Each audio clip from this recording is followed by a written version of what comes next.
Hello students, I am Dr. A.B. Patil, presenting here one of the topic from the 12th science, reproduction in lower and higher plants.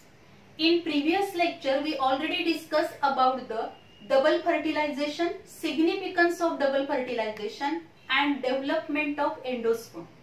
In this lecture, we will discuss about development of embryo. In the double fertilization, and this double fertilization takes place only in the angiospermic plant. In double fertilization, both male gametes are involved in the fertilization process.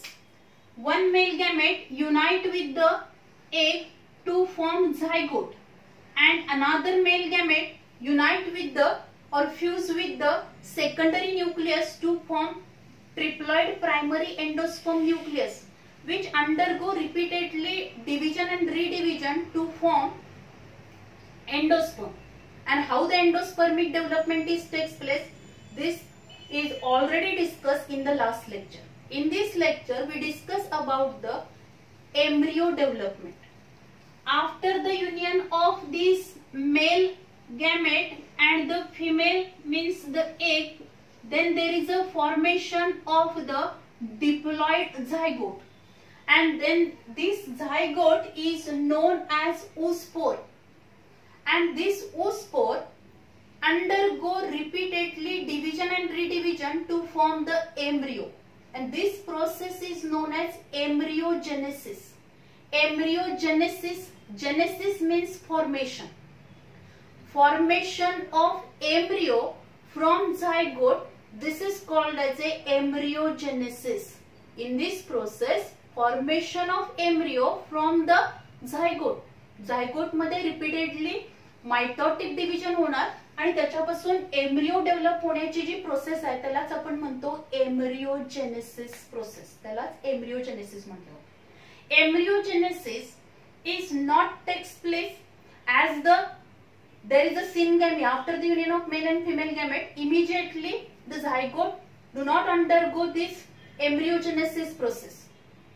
If you observe in different plants, this embryogenesis process is start after the syngamy, means after syngamy, means after few hours, or in some plants it is also takes place after few months.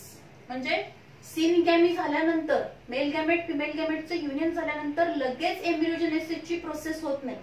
काही तासानंतर किंवा काही plants मध्ये काही महिन्यानंतर सुद्धा एम्ब्रियोजेनेसिसची process सुरू होते.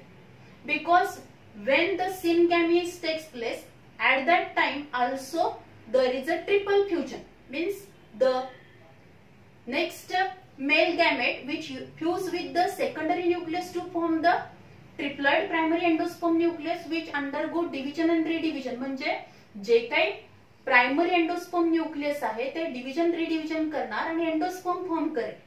आता जेव्हा सिनगॅमी होईल, मेल फिमेल गॅमेटचे युनियन होईल, झायगोट फॉर्म झाल्यानंतर लगेच ते झायगोट एम्ब्रियोजेनेसिसची प्रोसेस करत नाही. काही तासानंतर किंवा काही प्लांट्स मध्ये काही दिवसानंतर त्याच्यामध्ये एम्ब्रियोजेनेसिसची प्रोसेस सुरू होते. कारण मीनवाईल त्याच्यामध्ये एम्ब्रियो सॅक मध्ये एंडोस्पर्मची डेव्हलपमेंट होणार आहे. This endosperm which provide nourishment for the development of embryo. So when the embryogenesis process is start, the zygote undergo first mitotic division, and this first mitotic division takes place transversely. G mitotic division होणार आहे, first mitotic division which takes place transversely, and then there is a formation of two cells, large basal cell and small terminal cell.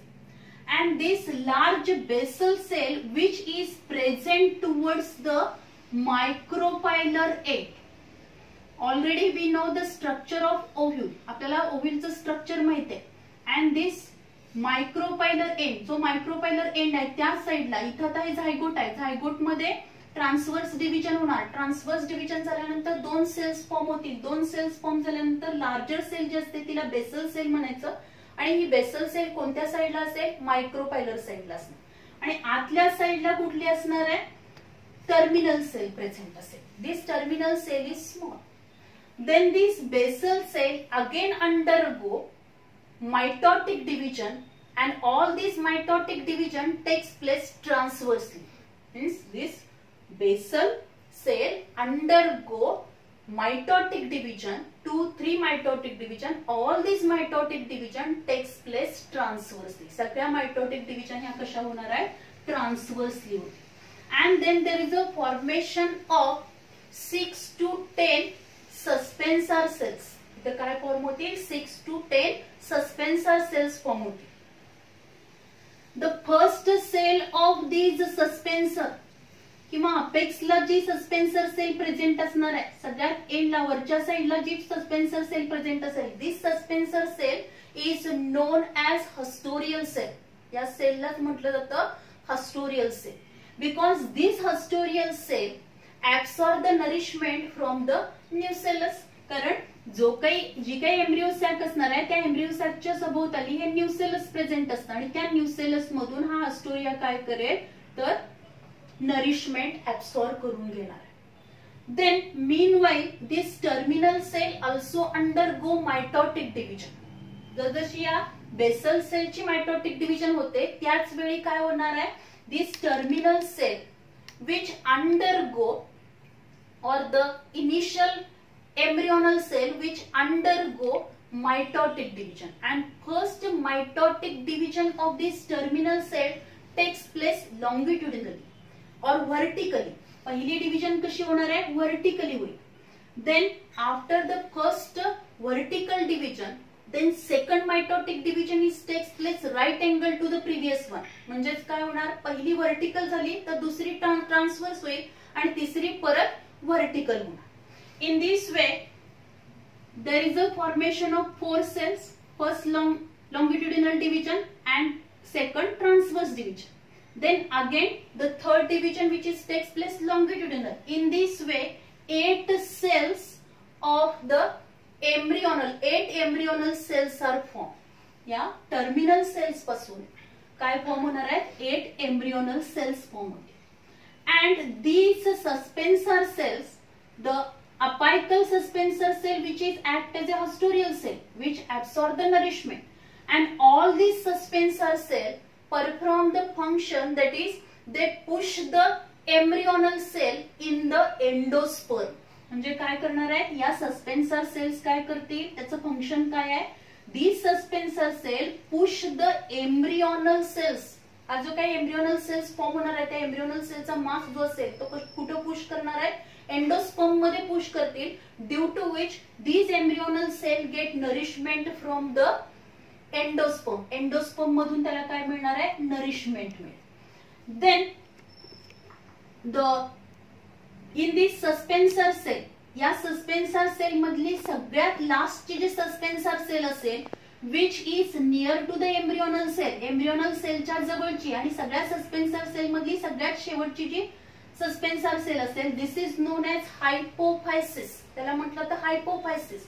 And from this hypophysis root cap is develop, की ज्याच्यापासून root cap form होणार आहे. Then out of this 8 embryonal cells, 4 embryonal cells they undergo division and redivision, and from these 4 embryonal cells there is a formation of the radicle. इथं काय form होईल? radicle and hypocotyl is formed, and from remaining 4 cells जे असणार आहेत these also undergo division and redivision to form the plumule and epicotyl as well as cotyledons त्याच्यापासून form होणार आहे. In this way these 8 cells they are involved in the development, or these 8 embryonal cells again undergo division and redivision to form number of cells, and from these cells there is a formation of hypocotyl, epicotyl, radicle, plumule and cotyledon. Then all these 8 embryonal cells undergo division and redivision to form a globular mass of the embryonal cell, and this stage is known as globular stage. In this stage we observe the globular mass of embryonal cell. embryonal cellचा सगळा असा globular मास आपल्याला दिसतोय. वरच्या साईडला या suspensor sale दिसतील आणि सगळ्यात टिप पोर्शनला हस्टोरियल सेल प्रेझेंट असेल. In this globular stage we observe that outer layer of these embryonal cells which is known as dermatogen. त्याला म्हटलं तर dermatogen. And from this dermatogen there is a formation of epidermal cells or epidermis formation होणार. Then inner to this dermatogen, the layer of cells inner to this dermatogen, the cell layer is present and this is known as ground meristem. हा जो काही सेलचा layer आपल्याला पाहायला मिळतो डर्मॅटोजेनच्या आतमधला त्याला ground meristem म्हटलं जातं. And from this ground meristem there is a formation of the cortical cells, pith region as well as the hypodermal cells. ज्या काही सगळ्या बाकीच्या सेल्स असणार आहेत प्लांट्स मधल्या त्या या ग्राउंड मेरिस्टेम पासून फॉर्म होते. Inner to this ground meristem procambium is present and this procambium, in this procambium meristematic, from this procambium meristematic cells are formed, from which the primary meristematic cells means primary vascular tissues are formed, and these procambium cells again divide and redivide to form the meristematic cells. Whenever from the seed, when the seed germinate and from after germination from this seed there is a development of new plant. जेव्हा plant develop होणार आहे त्या plant मध्ये जसे organ develop होतील त्याच्यामधला बाहेरचा layer form करण्यासाठी इपिडर्मिस फॉर्म करण्यामध्ये कुणाचा इम्पॉर्टंट रोल असणार, डर्मॅटोजेनचा असेल. अदर सेल्स फॉर्म करण्यामध्ये कोण असणार आहे, ग्राउंड मेरिस्टेम. आणि ज्या मेरिस्टेमॅटिक सेल्स फॉर्म होतील त्या कशापासून फॉर्म होणार आहेत, प्रोकॅम्बियम पासून फॉर्म होणार. त्याचबरोबर प्रोकॅम्बियम पासून प्रायमरी झायलेम, प्रायमरी फ्लोएम पण फॉर्म होणार. या इथं वरती आपल्याला काय दिसेल तर हायपोफायसिस पासून काय फॉर्म झालंय, रूट कॅप फॉर्म झाले. रूट कॅपच्या बरोबर खाली जस्ट इनिशिएशन ऑफ रॅडिकल सुरू झालंय, means root tip formation is takes place. Then in this globular stage, आता इथं आपल्याला असं पूर्ण हे एम्ब्रियोनल मास जो असणार आहे त्याचं स्ट्रक्चर ग्लोब्युलर मास आपल्याला दिसतो. Then this globular mass, all embryonal cells of the globular stage they undergo division and redivision. त्याच्यामध्ये परत मायटोसिस होणार आहे, कंटिन्युअसली डिव्हिजन रिडिव्हिजन होत जाईल आणि नंबर ऑफ सेल्स फॉर्म होणार. पण यावेळी डिव्हिजन होताना काय होणार आहे, हा सेंट्रल ऍक्सिस मधल्या ज्या सेल्स असतील त्याच्यामध्ये होणारी डिव्हिजन ही फास्टली होणार नाही, स्लोली डिव्हिजन होईल. आणि या लॅटरल साइडच्या ज्या एम्ब्रियोनल सेल्स आहेत they divide and redivide very fastly and then there is a formation of heart shaped structure. इथं काय फॉर्म होईल, हार्ट शेप स्ट्रक्चर फॉर्म होईल. या स्टेजला आपण हार्ट शेप स्टेज पण म्हणतो. Again these cell, embryonal cell again undergo division and redivision to form these two lateral outgrowth सारखं स्ट्रक्चर आपल्याला डेव्हलप झालेलं दिसेल, means two cotyledons are develop. And these central axis cells also undergo division and redivision, but their division takes place slowly. In this way, after this heart-shaped stage structure, there is a formation of this type of the structure, and this is look like the horseshoe shape. घोड्याच्या नाळेसारखा त्याचा आकार दिसणार आहे आपल्याला. And these two structures, हे जे काही elongated lateral cell ज्या होत्या त्याच्यामध्ये डिव्हिजन रिडिव्हिजन होत गेली आणि असे हे दोन आपल्याला स्ट्रक्चर पाहायला मिळतात की जे स्ट्रक्चर आपल्याला हॉर्सशू शेप सारखं दिसतं. And these two are the cotyledons and in the central embryonal axis is present. या एम्ब्रियोनल ऍक्सिस मध्ये कॉटिलिडॉनच्या तिथं जो जवळ असलेला आहे तो म्हणजे काय असणार आहे, प्लिम्यूल प्रेझेंट असेल. आणि त्या प्लिम्यूल या एम्ब्रियोनल ऍक्सिसच्या एका साइडला कॉटिलिडॉनच्या जवळ जो आहे this is nothing but the प्लिम्यूल. आणि बरोबर त्याच्या अपोजिट साइडला सस्पेन्सर सेलच्या जवळ असलेला जो असणार आहे at that side the embryonal axis develop the radicle. तिथं काय डेव्हलप होईल, रॅडिकल डेव्हलप होणार. In this way embryo development is takes place. अशा पद्धतीने एम्ब्रियोची डेव्हलपमेंट होणार आहे. आणि ह्या रॅडिकलच्या बरोबर खाली आपल्याला काय दिसणार आहे, there is a presence of hypocotyl present असेल.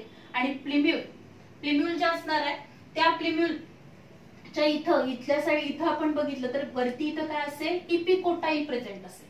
In this way the structure of embryo is develop. If you observe this structure of dicot एम्ब्रियोचं स्ट्रक्चर आपण बघितलं तर आपल्याला इथं दिसेल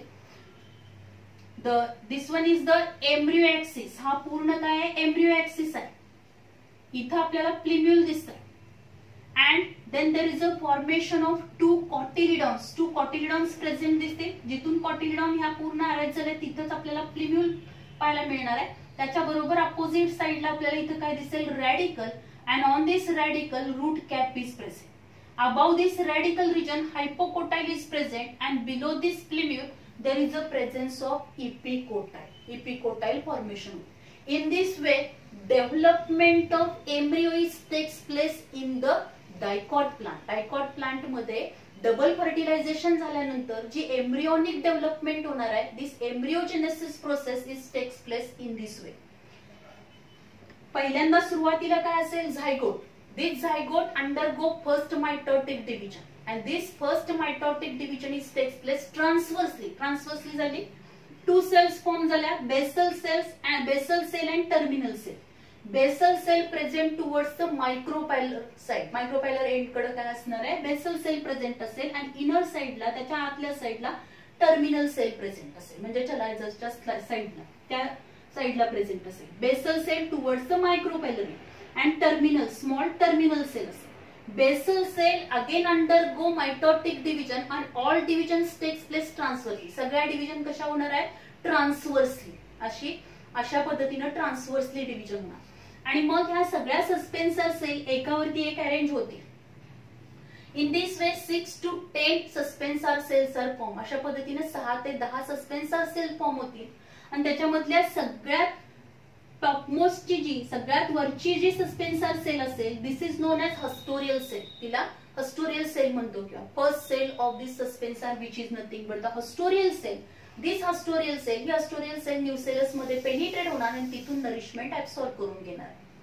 then all this suspensor cell, या सगळ्या सस्पेन्सर सेलचं फंक्शन काय, push the embryo in the endosperm. Endosperm मध्ये काय करायचं, एम्ब्रियो पुश करायचा की ज्यामुळे एंडोस्पर्म मधलं फूड मटेरियल नरिशमेंट ही या एम्ब्रियोनिक सेल्सला, एम्ब्रियोनल सेल्सला अवेलेबल होईल. देन दिस टर्मिनल, जी काही स्मॉल टर्मिनल सेल असेल, this terminal cell first mitotic division of terminal cell which takes place longitudinally. ती कशी होणार आहे, अशी व्हर्टिकल होईल, परत ट्रान्सवर्स होणार, परत लॉंगिट्युडिनल होणार आणि अशा पद्धतीनं 8 सेल स्ट्रक्चर आपल्याला पाहायला मिळेल. Out of this 8 embryonal cell 4 cells are involved in the development of radicle and the hypocotyle, and remaining 4 cells are involved in the development of plumule, then the epicotyle and cotyledon. Again these 8 cells undergo repeatedly mitotic division. आता प्रत्येक वेळी याच्यामध्ये division होणार आहे आणि या suspensor sale जसा embryo develop होईल तसं त्याला एंडोस्पर्म मध्ये काय करणार आहे, push this embryonal mass into the endosperm.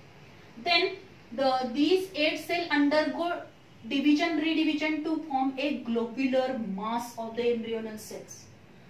त्याच्यामध्ये बाहेरची सगळ्यात लेअर जी असेल, this is nothing but the dermatogen. Inner to this dermatogen ground meristem is present. Inner to this ground meristem procambium is present. Then this globular stage, या globular stage नंतर परत embryonal sale रिडिव्हिजन होईल. पण त्यावेळी रिडिव्हिजन होताना काय होणार आहे, या ज्या आउटर सेल ज्या असणार आहे, डर्मॅटोजेन ग्राउंड मेरिस्टेम मधल्या सेल ज्या असणार आहेत, these undergo mitotic division very fastly to form a heart shape structure. याच्यामध्ये हार्ट शेप स्ट्रक्चर फॉर्म होईल आणि सेंट्रल एम्ब्रियोनल ऍक्सिस मधल्या सेल मध्ये पण मायटोटिक डिव्हिजन होणार, पण ती स्लोली होईल. Then again this cells undergo division and redivision and this heart shape स्टेजचं कन्व्हर्जन कशामध्ये होणार आहे, horseshoe shape like structure form होईल. In this way there is a formation of 2 cotyledons. 2 cotyledons form होतील अँड इथं मध्ये आपल्याला एम्ब्रियोनल ऍक्सिस पाहायला मिळेल. त्या कॉटिलिडॉनच्या जवळचा जो आपल्याला दिसतो which is nothing but the plumule. प्लिम्यूलच्या इथंच काय असणार आहे, वरच्या साईडला इथं इपिकोटाईल प्रेझेंट असेल, वरच्या साईडला बरोबर त्याच्या अपोजिट साईडला इथं रॅडिकल प्रेझेंट दिसेल. रॅडिकलच्या बरोबर खाली आपल्याला इथं काय दिसणार आहे, hypocotyle present झालेली. In this way the dicot embryo is the development of embryo in the dicot plant is takes place. Then monocot embryo. Dicot and monocot embryonic development is similar in first stages. पहिल्या ज्या काही stages आहेत त्याच्यामध्ये दोन्हीची embryonic development ही सारखीच असेल. म्हणजे पहिल्यांदा यामध्ये पण काय असणार आहे, ऊसपोर असेल म्हणजे झायगोट आहे, त्या झायगोटमध्ये ट्रान्सवर्स डिव्हिजन होईल. Then there is a formation of suspensor initial म्हणजेच बेसल सेल आपण म्हणतो, एम्ब्रियोनल सेल म्हणजे टर्मिनल सेल फॉर्म होईल. Then again this suspensor cell undergo division redivision to form the 3 to 4 suspensor cell. आता इथं आपल्याला एक डिफरन्स पाहायला मिळतो की डायकॉट एम्ब्रिओ मध्ये 6 ते 10 सस्पेन्सर सेल फॉर्म होतात, पण मोनोकॉट मध्ये फॉर्म होताना किती होणार आहे, 3 to 4 suspensor cells are form. Then this terminal cell और एम्ब्रियोनल इनिशियल सेल त्यामधली पहिली मायटोटिक डिव्हिजन ही लॉंगिट्युडिनल न होता, डायकॉट मध्ये लॉंगिट्युडिनल नव्हते, व्हर्टिकल होते, पण यामध्ये कशी होणार आहे, ट्रान्सवर्सली होईल, परत लॉंगिट्युडिनली होईल. आणि in this way number of cells form होणार आणि असं हे ग्लोब्युलर स्ट्रक्चर आपल्याला पाहायला मिळतं. And then this globular structure, या ग्लोब्युलर स्टेज मध्ये number of cells, embryonal cells असा मास फॉर्म झालेला आहे. त्याचबरोबर सस्पेन्सर सेल जे असणार आहेत त्या सस्पेन्सर सेलनी काय केलेलं आहे, they push the embryo in the endosperm to get the nourishment as well as the apical cell of the suspensor cell which also act as a hostorial which absorb the nourishment from the nucellus. nucellus मधून ती nourishment absorb करून घेणार आहे, या एम्ब्रियोनलला देणार आहे. Then this globular sale, या सगळ्या ज्या ग्लोब्युलर सेल्स आहेत they again undergo division redivision to form the number of cells, but there is a no formation of heart shaped structure. Heart shape stage मध्ये ते एंटर होणार नाही किंवा horse shoe shape structure form होणार नाही, ते आहे तसंच ग्लोब्युलर राहील आणि त्याच्यापासूनच त्या सेल्सच परत डिफरन्सिएशन होणार. And embryonal cells, these embryonal cells form a single cotyledon, त्याच्यामध्ये एक सिंगल कॉटिलिडॉन फॉर्म होईल which is known as scutellum, त्याला आपण स्कुटेलम म्हणतो. Then there is a formation of plumule and radicle form होईल. ऑन दिस प्लिम्यूल, या plumule वरती एक प्रोटेक्टिव्ह शीथ फॉर्म होणार आहे which is nothing but the coleoptile. On this radicle there is also formation of one of the protective sheath which is nothing but the coleorhiza, त्याला आपण coleorhiza म्हणतो. In this way in monocot the embryonic development is takes place. Means if you compare this to, जर ह्या दोन्ही embryonic development मध्ये आपण comparison केलं तर सुरुवातीच्या स्टेजेस सारख्या आहेत, थोडेफार डिफरन्स आहेत त्याच्यामध्ये. जसा डायकॉट एम्ब्रिओ फॉर्म होताना त्याच्यामध्ये 6 ते 10 suspensor, 6 to 10 suspensor cells are form. In monocot embryonic development 3 to 4 suspensor cells are form. As well as in dicot मध्ये फॉर्म होताना globular stage, after globular stage heart shape stage येईल, देन horseshoe shape stage येईल. But in monocot globular असा mass form झाल्यानंतर directly it is develop in to the embryo, and then there is a formation of single cotyledon because in the monocot seed whole endosperm is not utilized and the cotyledon which is very thin and papery because 83% endosperm is not used which remain as it is in the seeds. So this is all about the development of embryo in the dicot and monocot. Then we discuss about the seed and fruit development. Then we discuss about the seed and the fruit development. How the seed and fruit development takes place. Already we know after the double fertilization, after the syngamy and triple fusion, the ovule, the structure of ovule, already you know the structure of ovule. This ovule is converted or which is converted into the seed. Ovule पासून काय form होणार आहे, ovule is converted into the seed and ovary is converted into the fruit. Ovule seed is formed from the ovule. Seed कशापासून form झालंय, ovule पासून form झालंय. आणि fruit कशापासून फॉर्म होणार आहे, fruit is form from the ovary. means matured ripen after double fertilization, matured ripen ovary is converted into fruit and matured ripen ovule is converted into the seed. seed मध्ये conversion होईल.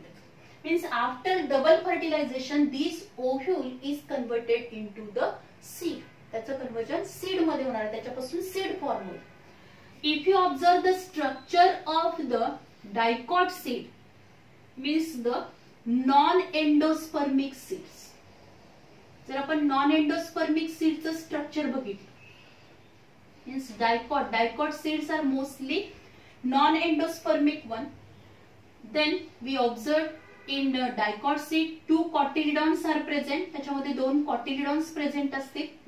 Then the seed coat is present. And if you observe the structure of these dicot seed, then we observe the seed. Whenever you observe any seed, the seed which having a small microscopic opening, त्याच्यामध्ये एक छोटंसं opening पाहायला मिळतं. ते म्हणजेच काय आहे, मायक्रोपाईल आहे. की जे मायक्रोपाईल ओव्ह्यूल मध्ये प्रेझेंट होतं, की जिथे इंट्युगमेंट ऍब्सेंट होती, तेच मायक्रोस्कोपिक ओपनिंग. कारण या ओव्ह्यूल पासूनच काय फॉर्म झाले, सीड फॉर्म झाले. आणि ते सीड फॉर्म झाल्यामुळे त्याच्यामध्ये मायक्रोस्कोपिक एक छोटंसं ओपनिंग आपल्याला पाहायला मिळेल. This is nothing but the micropyle. And this micropyle, near to this micropyle, या मायक्रोपाईलच्या इथंच आपल्याला काय दिसेल, scar of attachment. Means this ovule means body of ovule and stalk of the ovule, they are attached at a specific point, and this is nothing but the hilum. त्याला आपण हायलम म्हणतो. आणि ज्या पॉइंटला ते अटॅच असतं, म्हणजे जेव्हा सीड ही ओव्हरी पासून सेपरेट होईल, तेव्हा त्या सीड वरती एक छोटंसं मार्किंग आपल्याला दिसेल, scar of attachment with the ovary. Ovary बरोबर त्या फिनिकल बरोबर त्याची जी अटॅचमेंट होती, this is nothing but the hilum. Then this micropyle play very important role during the seed germination. जेव्हा seed germination होणार तेव्हा या मायक्रोपाईलचा इम्पॉर्टंट रोल आहे. This micropyle, through this micropyle, water, oxygen enter, and then there is a seed germination process takes place, as well as a radicle comes out through this micropyle. या opening मधून radical बाहेर येणार आहे जेव्हा germination होईल ते. Then if you observe the structure of these dicot seed or non-endospermic seed, why these seeds are called as a non-endospermic seed? Means whenever there is a development of embryo, म्हणजे हा जो काही embryonic development झाली, at that time for the development, growth and development of embryo, whole endosperm is used. जो काही endosperm त्या embryo sack मध्ये form झाला होता, होल एंडोस्पर्म, सगळ्याच्या सगळं एंडोस्पर्म हे कशासाठी युटिलाइज केलेलं आहे, whole endosperm is use for the development of embryo. So endosperm after the formation of the seed there is no endosperm, त्याच्यामध्ये एंडोस्पर्म असणार नाही. त्यामुळे त्या सीड्सना आपण नॉन एंडोस्पर्मिक सीड्स किंवा एक्सअल्ब्युमिनस सीड्स आपण म्हणतो. आणि या मग सीड मध्ये आपल्याला काय पाहायला मिळेल, कारण याच्यामध्ये काय फॉर्म झालेला आहे, जसा एम्ब्रियो फॉर्म होतो त्याचबरोबर 2 थिक असे कॉटिलिडॉन फॉर्म होतात. And food material is stored in these 2 cotyledons. या 2 कॉटिलिडॉन्स मध्ये काय असणार आहे, food material is stored. And the seeds having the seed coat, त्याच्यावरती एक प्रोटेक्टिव्ह कोट स्ट्रक्चर आहे, कव्हरिंग आहे. And this coat, seed coat, which is again divided into 2 membrane. Outer membrane जे असेल तिला आपण टेस्टा म्हणतो. This testa which is formed from the outer integument. Outer integument पासून काय फॉर्म होणार आहे, टेस्टा फॉर्म होईल. and inner integument जे असणार आहे त्या inner integument पासून काय फॉर्म होणार, टेगमन फॉर्म होणार. and this tegmen which is thin one which is attached to the cotyledon, he cotyledon ला अटॅच झालेली आहे. जर ओव्ह्यूल मध्ये 2 इंटिग्युमेंट असतील तर सीड कोट मध्ये आपल्याला सीड कोट मध्ये काय पाहायला मिळतील, टेस्टा अँड टेगमन पाहायला मिळेल. जर काय असेल इंटिग्युमेंट मध्ये एकच इंटिग्युमेंट असेल तर सीड कोट मध्ये एकच मेम्ब्रेन आपल्याला पाहायला मिळेल. देन इन द सेंटर, बरोबर या 2 कॉटिलिडॉनच्या मध्ये आपल्याला इथं काय दिसणार आहे, there is a formation of embryo. Embryo form झालेला आहे. Embryo development, how the embryo development is takes place, we already discuss. If you observe the structure of embryo, embryo मध्ये आपल्याला मेन 2 पार्ट्स पाहायला मिळतील, plumule and radicle. The plumule वरच्या साइडला जो असणार आहे, this is nothing but the plumule. And from this plumule shoot system is develop. And at the base rod shape असा दिसणार आहे structure which is nothing but the radicle. And from radicle root system is develop. Then this plumule, below this plumule, या प्लिम्यूलच्या जवळच काय असेल, epicotyl present असणार आहे. And about this radicle there is a presence of hypocotyl, hypocotyl present असेल. Then so this is all about the structure of the dicot seed.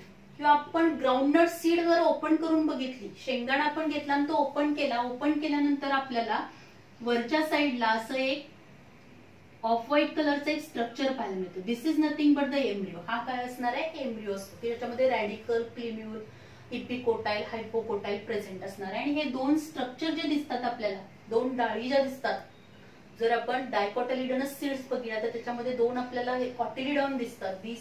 In this cotyledon, food material is stored, and this food material which is used during the seed germination, म्हणजे जोपर्यंत त्या प्लांट्सला first pair of leaves develop होत नाही तोपर्यंत काय होणार नाही, त्याच्यामध्ये प्लांट टोटली नरिशमेंट साठी कुणावरती डिपेंड असणार आहे, तर या कॉटिलिडॉन मधलंच फूड मटेरियल त्याच्या ग्रोथ अँड डेव्हलपमेंट साठी यूज केलं जाणार. Then there are number of examples of these non-endospermic or the dicot seeds. These are nothing but the pea, bean, groundnut. Then we discuss about the endospermic seeds. If you observe the structure of endospermic seed, maize grain चं जर आपण structure बघितलं तर या पद्धतीने आपल्याला structure पाहायला मिळेल. If you observe the vias of maize grain,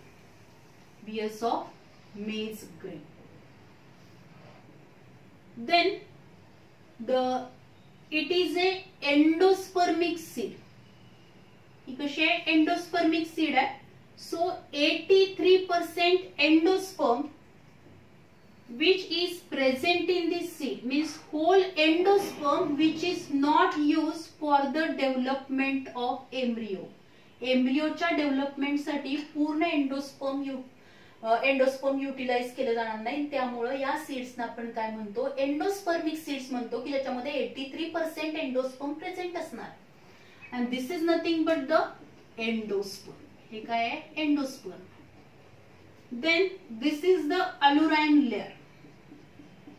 he aleurone layer आहे which is also form from the endosperm. ही एंडोस्पर्म पासूनच फॉर्म झाली आहे.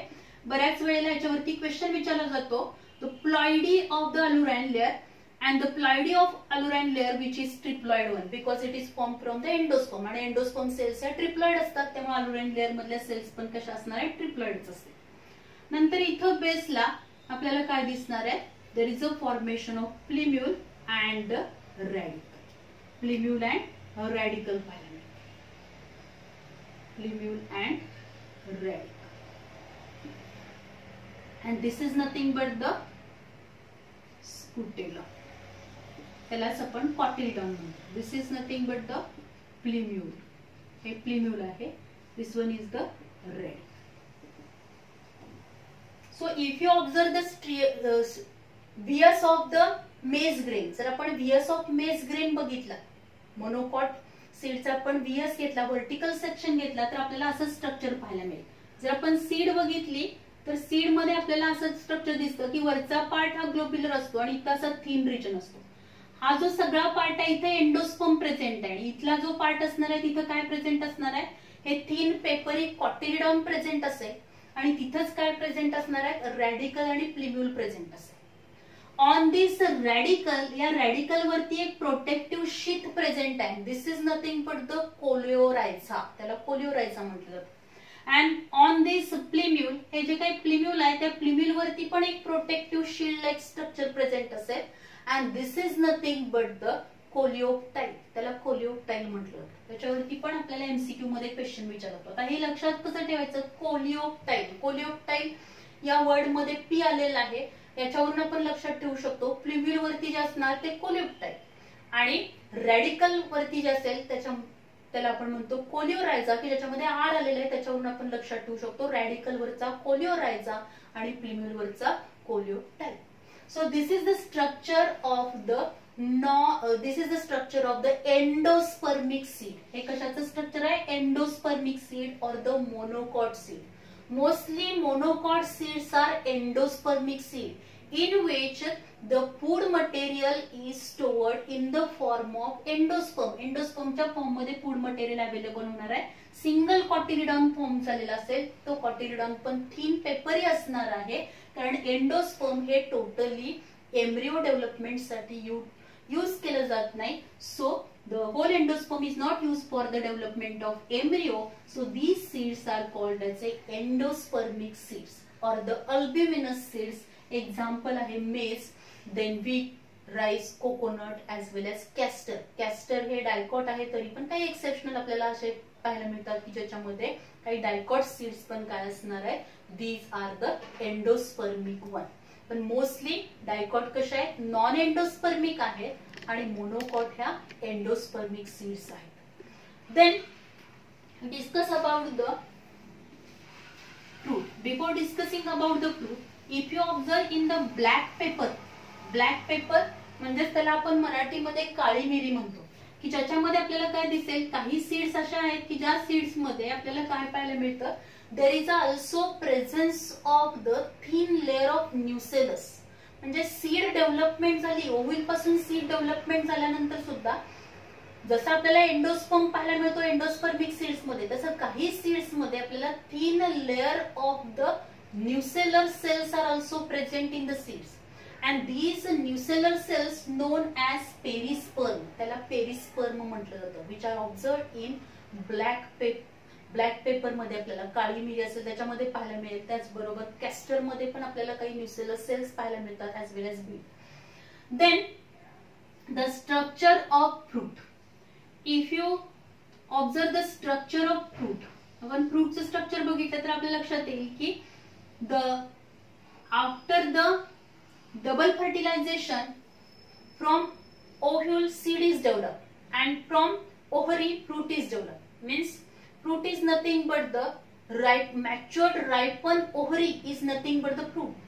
Fruit म्हणजे काय, matured ripened ovary is nothing but the fruit. And the ovary wall, ओव्हरीची जी काही wall असणार आहे, या ओव्हरीची जी काही वॉल असेल, this ovary wall which is converted into wall of the fruit, त्याच्यापासून फ्रूटची वॉल फॉर्म होणार which is nothing but the pericarp, त्याला आपण काय म्हणतो, पेरिकार्प म्हणतो. And in some fruits pericarp is fleshy one and in some fruits we observe pericarp is thin and papery one. If the pericarp is fleshy, then this pericarp is differentiated into 3 layers. Epicarp, outermost जी protective असते तिला epicarp म्हटलं जातं. Middle juicy edible fleshy one which is nothing but the mesocarp. And innermost जी असेल this is nothing but the endocarp. And inner to this endocarp seed is present. In some fruit the single seed is present. In number of fruits we also observe the number of seeds are present. एका seed मध्ये एक seed सुद्धा असू शकेल किंवा काही fruits मध्ये आपण असं बघतो की एका सीड मध्ये नंबर ऑफ सीड्स पण पाहायला मिळतात, म्हणजे प्रत्येक ओव्हिल पासून एक एक सीड फॉर्म होणार. आता इथं जर स्ट्रक्चर आपण बघितलं, पेरिकार्प जी असणार आहे, पेरिकार्प ही कशापासून फॉर्म झाली आहे, ओव्हरीची वॉल आहे त्या ओव्हरी वॉल पासूनच काय होणार आहे, पेरिकार्प फॉर्म होणार. आणि पेरिकार्प जर फ्लेशी असेल तर त्याच्यापासून 3 लेअर फॉर्म होतात. इपिकार्प म्हणजे जर आपण मँगो आंब्याचं उदाहरण घेतलं तर त्याची जी बाहेरची साल आहे तिला काय म्हणणार, इपिकार्प. जो edible portion, juicy edible portion असेल which is nothing but the mesocarp. And inner जो पोर्शन असेल this is nothing but the endocarp, की ज्याच्या आतमध्ये सीड प्रेझेंट असते. काही फ्रुट्स मध्ये आपल्याला एंडोकार्प हार्ड सोनी पाहायला मिळते, पण काही प्लांटच्या सीड्स मध्ये आपल्याला एंडोकार्प कशी पाहायला मिळेल, which is thin and papery one. So this is the structure of the fruit. Means after double fertilization, the zygote is developed into the embryo, and triploid primary endosperm nucleus is developed into the endosperm. Then this endosperm is used for the development of the embryo, and then after that there is a formation of the seed and the fruit. म्हणजे एकदा का fertilisation झालं की या सगळ्या process simultaneously व्हायला लागतात. म्हणजे झायगोट पासून एम्ब्रिओची डेव्हलपमेंट व्हायला लागणार. ट्रिप्लॉइड प्रायमरी एंडोस्पर्म न्यूक्लियस पासून एंडोस्पर्म फॉर्म व्हायला लागेल. ओव्ह्यूल पासून सीड फॉर्म होणार आहे. ओव्हरी पासून फ्रूट फॉर्म व्हायला लागणार. जर सीड्स ज्या फॉर्म झाल्यात, ओव्ह्यूल पासून सीड फॉर्म होताना जर त्या सीड्स मध्ये एंडोस्पर्म प्रेझेंट असेल तर त्या सीड्सना एंडोस्पर्मिक सीड्स म्हणायचं. जर त्या सीड्स मध्ये एंडोस्पर्म अब्सेंट असेल म्हणजे सगळं एंडोस्पर्म हे एम्ब्रिओच्या डेव्हलपमेंटसाठी युटिलाइज केलं असेल, then these seeds are known as non endospermic seeds. Then from the ovary, ovary पासून काय डेव्हलप होणार आहे? Matured ripen ovary is converted into the fruit, and in the development of fruit different hormones, plant hormones also play very important role. There is the hormone level which can be increased, especially ethylene hormone which play very important role in the development or ripening of the fruit ripening च्या process मध्ये plant hormone ची सुद्धा काय असणार आहे? important role असेल. So in this way, in this lecture we discussed about the development of embryo. Then also we discuss about the seed and fruit development, and in next lecture we discuss about the polyembryonic development, parthenocarpic fruit, and these points we will discuss in the next lecture. Thank you very much.